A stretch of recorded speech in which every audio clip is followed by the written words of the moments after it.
Hi friends, good morning all of you. आप लोग के समक्ष क्लास 10th का कुछ महत्वपूर्ण question first chapter real number से कराने जा रहे हैं। आप लोग इसे ध्यानपूर्वक सुने और समझें। इसे बिहार बोर्ड में बहुत सारे क्वेश्चन महत्वपूर्ण होगी। चलिए स्टार्ट करते हैं। सबसे पहले चैप्टर है मेन रियल नंबर। तो रियल नंबर को जानेंगे कि रियल नंबर क्या है। तो रियल नंबर का डेफिनेशन सभी परिमेय और अपरिमेय संख्याओं के संग्रह को वास्तविक संख्या कहते हैं। जैसे परिमेय संख्या और अपरिमेय संख्या के आप नीचे क्लास में पढ़े हैं, उसमें समझाया गया था कि परिमेय संख्या क्या है और अपरिमेय संख्या क्या है। पुनः उसी को दोबारा समझाने जा रहे हैं। सबसे पहले अब वास्तविक संख्या के अंतर्गत एक है परिमेय संख्या, तो परिमेय संख्या और एक है अपरिमेय संख्या। ये वास्तविक संख्या के दो अंग हैं, दो पार्ट्स हैं। और परिमेय संख्या के और अपरिमेय संख्या के बारे में समझेंगे। जो यहाँ पे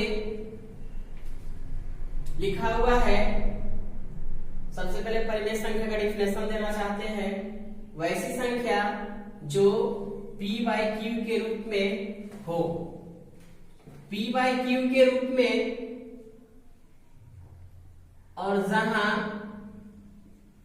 q equal to not zero, q के साथ जीरो नहीं होना चाहिए, क्योंकि q के साथ जीरो होगा उसे परिमेय संख्या हम नहीं कहेंगे। परिमेय संख्या का एग्जाम्पल 5/7, 6/70, 5/21 etc. ये परिमेय संख्या का एग्जाम्पल है। साथ ही साथ आ जाए आप अपरिमेय संख्या के अंतर्गत। तो अपरिमेय संख्या वैसी संख्या जिसे p/q के रूप में नहीं लिखा जा सके। जैसे एग्जाम्पल 2/√3, √3, 3√3, √5, पाई etc. पाई भी हमेशा अपरिमेय संख्या होती है, क्योंकि पाई अपरिमेय संख्या इसलिए है और पाई का मान 22/7 होती है। आइए आते हैं, परिमेय और अपरिमेय के बारे में समझा दिए। अब हम लोग समझते हैं कि परिमेय को निम्न प्रकार में बांटा गया है। फर्स्ट में प्राकृतिक संख्या, जिसको हम नेचुरल नंबर कहते हैं। प्राकृतिक संख्या का डेफिनेशन, गिनती की संख्या को प्राकृतिक संख्या कहते हैं, जो शुरू 1 से होती है। 1, 2, 3, 4, 5, 6 इत्यादि, मतलब अनंत तक जाएगा, इन्फिनिटी तक जाएगा। इसके बाद होल नंबर, पूर्ण संख्या, इसका डेफिनेशन हो गया। प्राकृतिक संख्या के पहले अगर हम शून्य लगा देते हैं, प्राकृतिक संख्या के पहले शून्य लगाकर जो संख्या प्राप्त होती है उसे को पूर्ण संख्या कहा जाता है। इसके बाद पूर्णांक संख्या, प्राकृतिक संख्या, पूर्ण संख्या, पूर्णांक संख्या, इंटीजर नंबर। इसमें है, आप लोग नीचे क्लास में जानते हैं कि शून्य है, तो शून्य के इधर वाली संख्या सभी को हम निगेटिव कहते हैं, और शून्य के उधर वाली संख्या को पॉजिटिव में जो यहाँ पे ले लेते हैं। इसका डेफिनेशन है सभी धनात्मक और सभी ऋणात्मक संख्या को पूर्णांक संख्या कहा जाता है। सभी धनात्मक संख्या और सभी ऋणात्मक संख्या को पूर्णांक संख्या कहते हैं। जैसे यहां से चलिए यहां से लेते हैं पहले 1 2 3 4 5 6 etc। मतलब इधर पॉजिटिव नंबर और इधर होगा आपको निगेटिव। यहां भी आप डॉट से ले सकते हैं। इसमें हुआ निगेटिव और पॉजिटिव। फिर आते हैं सम संख्या। सम संख्या है इवन नंबर, वैसी संख्या जो 2 से पूरा पूरा विभाजित हो। एग्जाम्पल में 2 4 6 8 10 12 डॉट डॉट बहुत सारी संख्या है क्या। उसी तरह से फिर विषम संख्या है, वैसी संख्या जिसे 2 से पूरा पूरा विभाजित नहीं हो।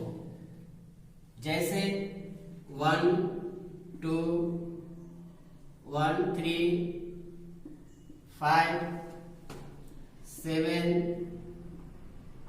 9 इत्यादि etc। बहुत सारी संख्या है, ऑड नंबर बहुत सारा संख्या है, और सब संख्या को आप लिखते जाएं, लेकिन इतना पहचानना है कि सिर्फ वो 2 से नहीं कटेगा। आभास संख्या प्राइम नंबर वैसी संख्या जो एक और अपने आप से विभाजित हो।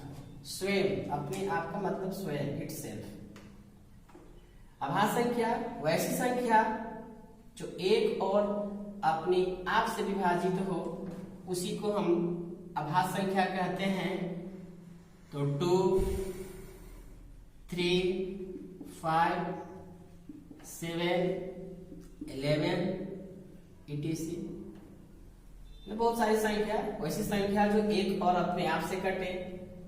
फिर हुआ भाज्य संख्या जिसको कंपोजिट नंबर कहते हैं। वो वैसी संख्या एक अपने आप और दूसरी संख्या से भी विभाजित हो, उसे भाज्य संख्या कहते हैं, उसे कंपोजिट नंबर कहते हैं।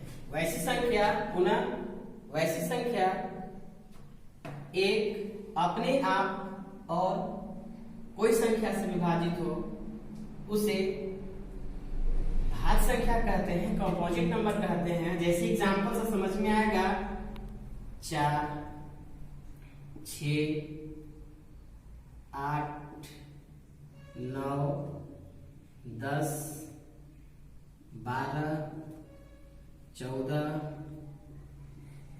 etc। फिर आते हैं अगला क्वेश्चन में है सहअभाज्य संख्या। तो सहअभाज्य संख्या को प्राइम नंबर, इसका डिफिनेशन है कि वैसी दो अभाज्य संख्या, वैसी दो अभाज्य संख्या जिसका मसह एक हो, जिसका मसह एक हो। लेकिन इसमें देखना है दो अभाज्य संख्या के लेके चलना है, जिसको हम जोड़ा लगाएंगे।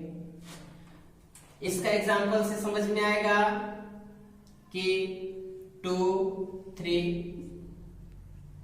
ले लेते हैं, 5 7 लेते हैं, 7 11 etc। ये सब संख्या सहअभाज्य संख्या है। बच्चों ध्यान देने वाली बात यह है कि अभाज्य संख्या, भाज्य संख्या और सहअभाज्य संख्या, अगर अभाज्य संख्या में कोई पूछता है कि सबसे छोटी अभाज्य संख्या क्या है, सबसे छोटी अभाज्य संख्या यहां देखें ध्यान से, सबसे छोटी अभाज्य संख्या 2 है, और सबसे छोटी भाज्य संख्या वो कितने हैं, तो 4 है। सबसे छोटी भाज्य संख्या 4 है। एक और है इस चैप्टर का महत्वपूर्ण क्वेश्चन होता है, ऑब्जेक्टिव क्वेश्चन कहता है कि दो लगातार अभाज्य संख्या का एचसीएफ, दो लगातार अभाज्य संख्या का एचसीएफ, पहली अभाज्य संख्या ले लेते हैं आपको 3, फिर ले लेते हैं 5, इसका मान रहा है आपका क्या एचसीएफ, इसका एचसीएफ निकालिएगा, इसका हमेशा एचसीएफ दोनों में देखिए क्या शामिल है, तो दोनों में 3 को हम लिख सकते हैं, 3 गुने 1 बराबर 3,